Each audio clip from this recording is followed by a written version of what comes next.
traitement qui est privilégié. Mais non, pas du tout, pas du tout. Une petite chose quand même que je veux dire, c'est que quand, avant d'avoir le diagnostic, à un moment donné, le médecin m'a appelé et m'a dit « Il est possible que ce ne soit pas un cancer ». Et là, c'est important de le dire parce que là, que croyez-vous que j'ai ressenti? Non pas une joie, mais du désarroi. Ah non, c'est pas un cancer. Ah, de la déception. Et ça, il faut le dire parce que beaucoup de malades peuvent avoir cette réaction-là, ou à l'inverse, une joie d'être malade, et ils le disent pas, parce que la maladie n'arrive pas par hasard. Pour moi, enfin, je n'engage que moi là, hein, ça n'arrive pas par hasard. C'est quand on n'est pas bien, ben, ça peut être un soulagement pour enfin s'occuper de soi. Et maladie, c'est pas que maladie. Ça peut être un accident, ça peut être une rupture affective, ça peut être une rupture professionnelle. Tous ces grands chocs qui nous arrêtent là, paf, état de choc, déni, état de choc, et après on déroule toutes les étapes d'Elisabeth Kubler-Ross.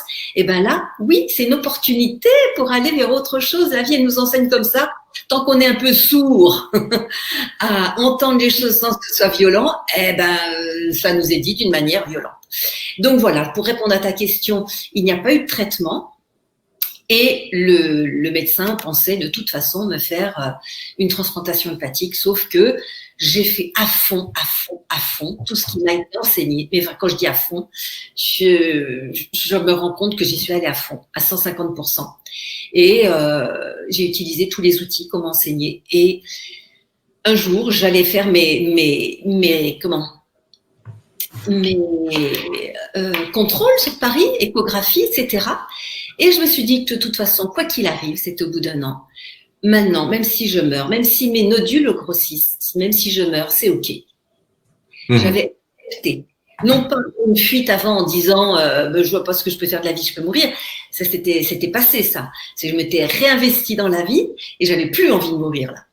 Et là, mais par contre, je me suis dit, OK, j'ai appris tellement avec cette maladie, gratitude à cette maladie. Gratitude infinie. Et si ça doit être comme ça, c'est OK. J'étais rentrée dans une forme d'acceptation plus profonde et de sagesse. Et à ce moment-là, le médecin me dit, vos nodules vont régresser. Waouh! J'ai le sentiment qu'il n'y a pas de hasard parfois dans des situations comme ça. Hein. Oui. Quand on a l'acceptation totale et profonde, c'est là où il se passe des choses. Je dirais un gros mot qu'on n'utilise jamais. Des petits miracles. Et c'est pas des miracles, c'est juste que tout est interconnecté. C'est la biologie, oui. Alors justement, parce que bon, comme on s'est parlé tout à l'heure et donc on avait décidé vraiment de rester bien centré sur ton témoignage, etc. La raison pour laquelle Tal t'invitait, c'est parce que ton témoignage peut être utile pour des personnes qui vivent peut-être soit dans la peur de la maladie, soit dans la peur simplement de contracter le Covid-19, puisqu'il y a encore des personnes effectivement qui ont peur d'être affectées et à juste titre, parce que effectivement chaque année, ne fût-ce que la grippe saisonnière provoque la mort d'un certain nombre de personnes. Alors, on rentrera pas dans les détails de est-ce que c'est une infection, est-ce que le virus vient accélérer un processus qui, de toute façon, était déjà morbide, peu importe, mais quels sont les enseignements que tu as tirés de cette expérience de guérison que tu as vécue finalement et qui a été donc confirmée par les médecins alors que tu n'as pas fait le protocole classique de chimiothérapie ou de greffe hépatique, etc. Quels sont les enseignements que tu tires et quel est le message que tu as envie d'adresser à ceux qui t'écoutent aujourd'hui? Oui, c'est que nous sommes des êtres extrêmement puissants. Nous sommes des êtres vraiment extraordinaires et ça, on nous l'a caché. Et que le lien entre notre mental, notre émotionnel, notre système immunitaire et nos actions, maintenant on en parle beaucoup dans les neurosciences, à l'époque c'était encore un peu sulfureux, maintenant quand même on en parle, qu'il y a un lien entre tout ça. Et c'est vrai qu'actuellement, si je pense, oh j'ai très peur, le Covid, là il va me sauter dessus, même si je mets mon masque et puis, voilà. Mais là ça met notre corps et notre être en stress, mais d'une manière incroyable. Donc on est beaucoup plus réceptif aux maladies, on le sait bien. C'est quand on est épuisé qu'on va se choper, comme on dit, mal de tête ou une grippe. Ou voilà. Moi, depuis que j'ai été malade de cette manière-là, j'ai jamais été malade de quoi que ce soit. Et je suis complètement confiance. Et mon masque, je le mets pas. Et voilà. Hier, j'ai dû faire des courses et la petite vendeuse est venue. Elle a poussé mon caddie avec le coude. Je dis, vous savez, vous pouvez toucher mon caddie, hein, c'est pas grave. Ah oui, mais avec ce qui se passe actuellement, mais vous savez, j'ai dit, il y a 0,05 morts. Vous croyez que ça s'appelle une pandémie? Vous avez beaucoup de morts autour de vous? Ben non, mais ils ferment les restaurants là en Suisse, hein, parce que je suis une réfugiée en Suisse.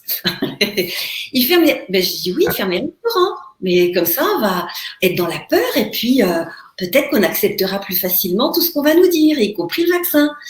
Ah, vous croyez qu'elle me dit? Ben, je dis oui, renseignez-vous. Donc, je vais donner des noms, je vais parler de l'info en question, etc., etc.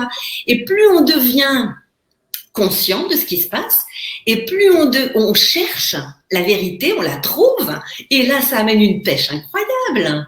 Je ne sais plus quelle était ta question. Mais... Non, mais quel message tu veux envoyer à ceux qui nous écoutent? Mais effectivement, tu as répondu en disant nous sommes beaucoup plus puissants qu'on l'imagine finalement, et que ce qui est important, c'est de garder cette confiance dans notre puissance. En fait, c'est ça ton message.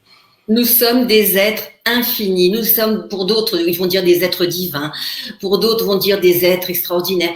On s'en fiche des mots. On va pas faire la guerre de spiritualité, de religion, de je sais pas trop quoi. Mais, j'allais dire pétard. Oui, qu'on sache que nous sommes bien plus que ce petit morceau de chair, là.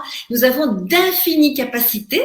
Et justement, dans la maladie ou dans des événements difficiles, on peut utiliser notre cerveau, ça tu le fais faire, Jean-Jacques, hein, voilà, utiliser notre mental pour visualiser le meilleur. Eh bien, moi, je visualisais mon foie avec les nodules hépatiques comme des glaçons, parce que je m'étais dit, si je fais un joli soleil là, au milieu, et ça va les faire fondre mes glaçons, qui sont les nodules, il y en avait 9. Ben, je faisais 3 fois par jour pendant 2 ans et demi. C'est énorme, j'aurais jamais cru que j'aurais été capable de ça. Hein, par exemple. Donc ça, c'est un des outils, la visualisation créatrice de guérison ou de création d'un projet. Les grands sportifs utilisent ça. Hein, donc je me suis rendu compte que je pouvais l'utiliser pour moi. Et puis, en même temps, après ce temps de relaxation, de visualisation de mon corps, eh bien, je posais des questions.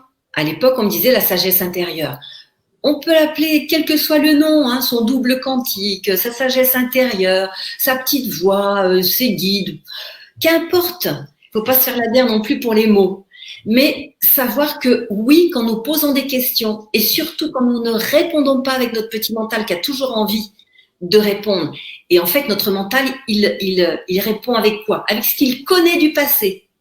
Il ne sait pas faire du nouveau.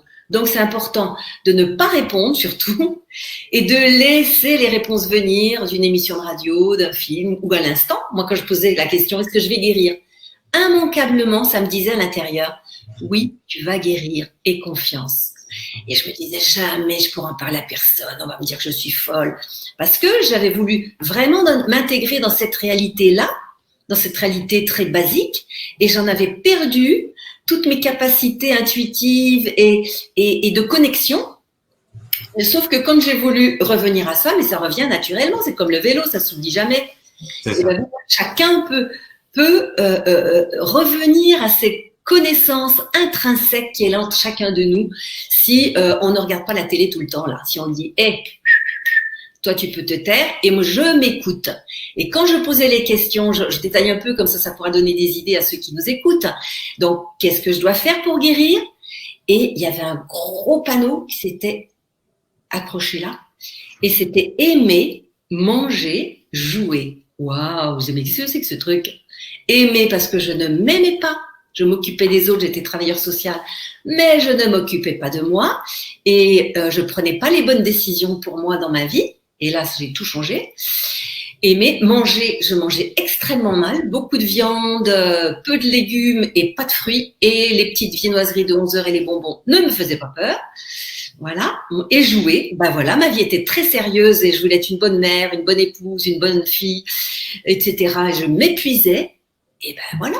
Donc, j'ai tout repris à zéro et j'ai vu ce que je pouvais mettre à la place de ça. Et puis, il y a eu le mot Dieu. Alors là, j'en voulais pas.